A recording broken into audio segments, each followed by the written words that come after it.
It's just a cold. You'll be fine if you sleep it off. I couldn't believe what my husband had just said.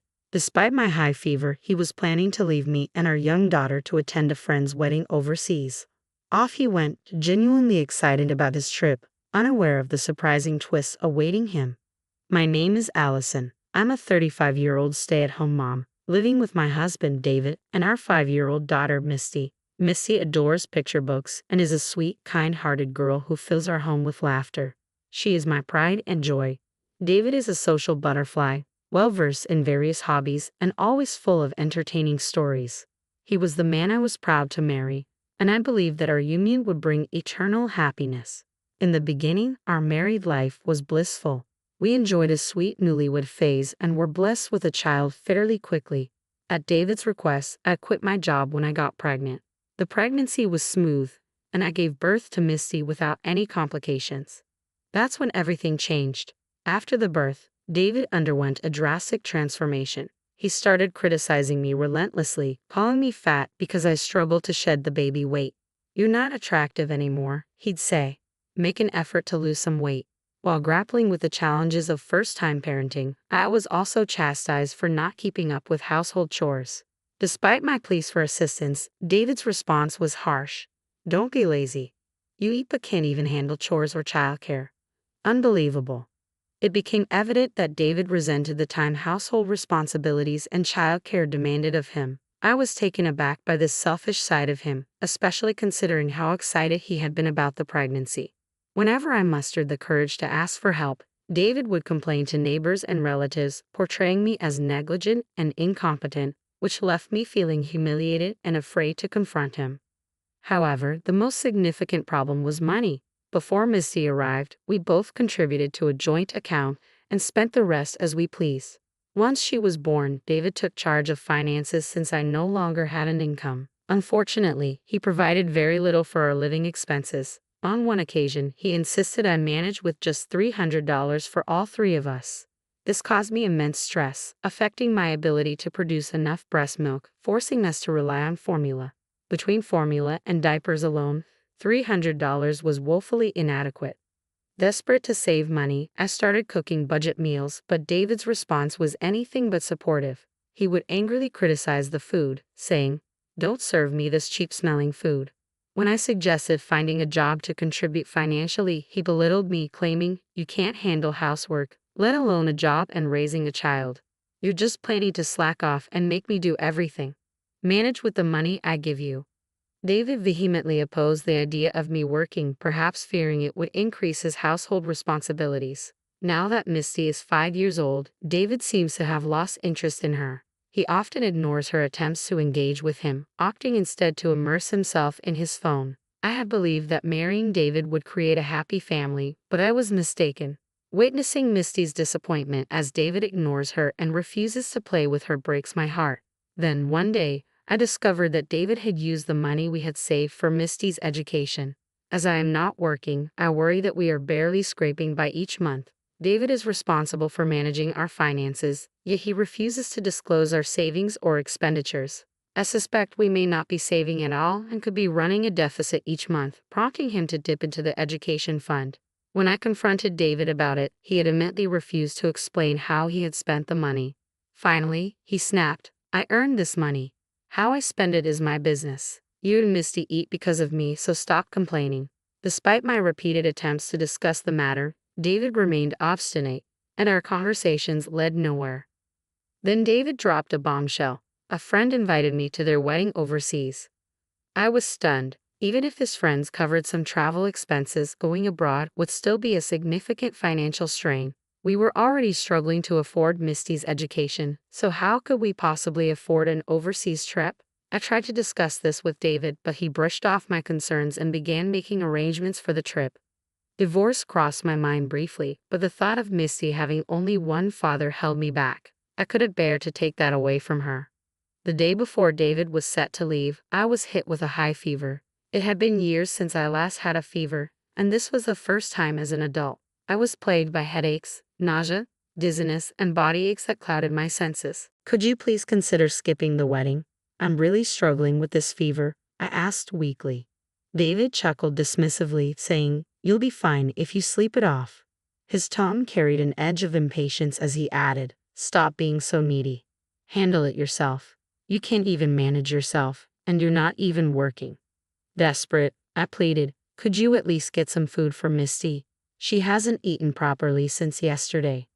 Exhaling heavily, David replied, "I don't have time for that, and I don't want to catch anything. I'm staying in the hotel tonight."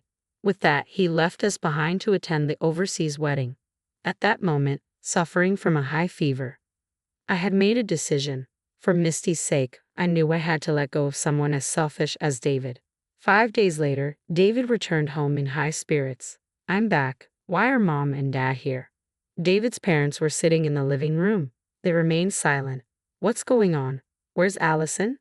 It was Misty who answered David's question. "Mom is in heaven now." "What? What are you talking about?" David, thinking Misty was joking, burst into laughter. His parents shook their heads in disbelief. "You've made a terrible mistake. It's too late now," his father finally said.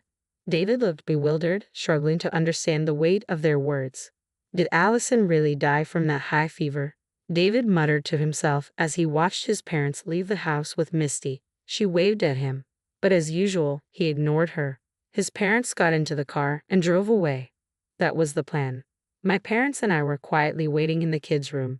I had my phone connected to my in-laws and was monitoring the living room through a hidden camera on my computer. Nearby, my sister stood ready to pick up Misty, shielding her from hearing things she shouldn't. Only my in-laws remained in the car. During David's time overseas, I had informed both sets of parents about his appalling behavior.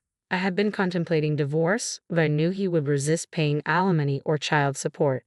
Thus, I sought their support in revealing the truth for the divorce proceedings. I had told Missy she might not see David again, and when she expressed a desire to say goodbye, I arranged for my in-laws to be present in the living room. Remarkably, Misty didn't protest the possibility of not seeing her father again. Even at her young age, she seemed to understand that her father wasn't treating her well. From now on, I would have to focus on Misty's well-being above all else. I wondered how David would react to Misty's words, "Mom is in heaven." Would he show remorse for his actions or apologize tearfully? I watched in silence through the hidden camera, hoping for some sign of regret. Instead, David did something unexpected. He made a phone call, his voice filled with elation. "Brianna, I don't have all the details yet, but it looks like my wife is gone. Finally, the obstacle is out of the way. I should get the insurance money soon. Let the old folks take care of Misty. Let's be together. You're the only one I love, Brianna." At that moment, we realized David had been having an affair all along, and he saw me and our child as obstacles to his plans. He intended to use the insurance money to marry this other woman. My parents, who were watching the footage with me, shared my fury. Meanwhile, my in-laws, who were on the phone with us, had also heard David's call and were equally incensed. I signaled to both sets of parents, and together we stormed into the living room where David stood, shocked to see us. "Wait, Allison, but I thought you were in heaven," he stammered, trying to explain himself. I couldn't hold back my laughter at David's ignorance. Heaven is what Misty calls her room. It's filled with sky blue sheets and white pillows. You wouldn't know because you never bother talking to her. "Wait, really?" I thought. "Well, never mind." David stumbled, unaware that we had overheard his phone call and trying to backtrack, but it was futile. "Enough with the excuses. We've been watching you on a hidden camera. You abandoned your sick family to attend a wedding, and you've been having an affair." I confronted him firmly. "No, it's not like that. I haven't." David attempted to defend himself, but I cut him off. "No more lies. The decision is made. We're getting a divorce, and I'll be pursuing alimony and child support, so get ready," I declared. My father-in-law erupted in anger, his face flushed. "If you go through with this, don't ever show your face here again. You're no longer our son," he shouted vehemently. Immediately following that, David's cell phone rang, filling the room with his distinctive ringtone. David made no move to answer, so I picked up his phone to see who it was. The caller was Brianna, David's mistress. Without hesitation, I answered the call and put it on speaker so everyone present could hear. "Hello? What was that about earlier? Living together was just a joke, right? I have a fiancé, so stop deluding yourself. I can't be with someone so clueless. Don't contact me again." Brianna's voice rang through the room before she hung up abruptly. David, now rejected by his mistress as well, went pale and fell to his knees, pleading for forgiveness. "I'm sorry.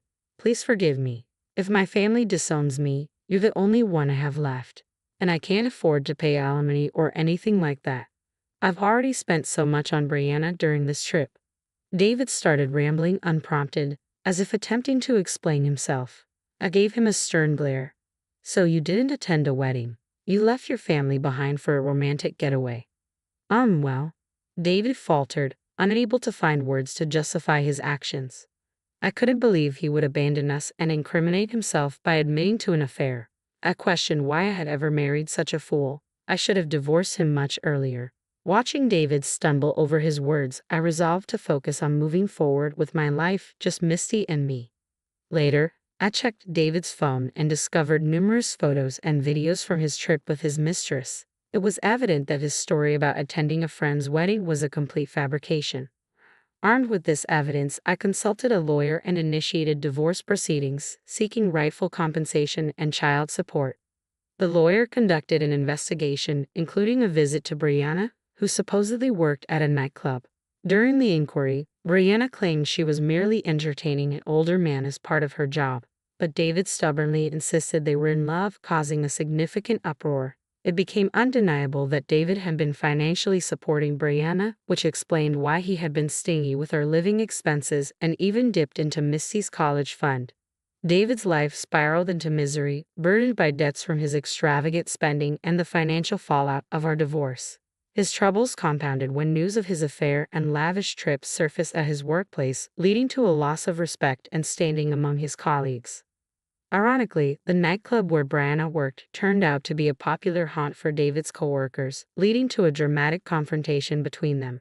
Some of David's colleagues witnessed the scene, spreading gossip throughout the company about his indiscretions. It seemed David confronted Brianna unaware that she was engaged, adding to the spectacle. It was pathetic how easily he let himself be manipulated by a young woman. This incident isolated David at work, further cementing his downward spiral. I later heard he was demoted and faced a significant salary reduction. My lawyer, who kept me informed throughout, also updated me on Brianna's unfortunate turn of events. Her fiancé, a regular patron at the club, discovered her affair with David and promptly called off their engagement. He even demanded compensation for the wedding expenses they had already incurred. Struggling to meet this hefty demand, Brianna resorted to deceitful tactics with other club patrons, which inevitably came to light. Consequently, she was fired from her job. Now, Brianna juggles multiple part-time jobs to repay her debts, living alone in a modest apartment. As for me, I've moved back home and am now living with my parents and Misty. It's a relief to be away from the neighbors who believe David's rumors and lies about me. Life is much calmer now. My parents adore Misty, and she seems happier than she was when she lived with David.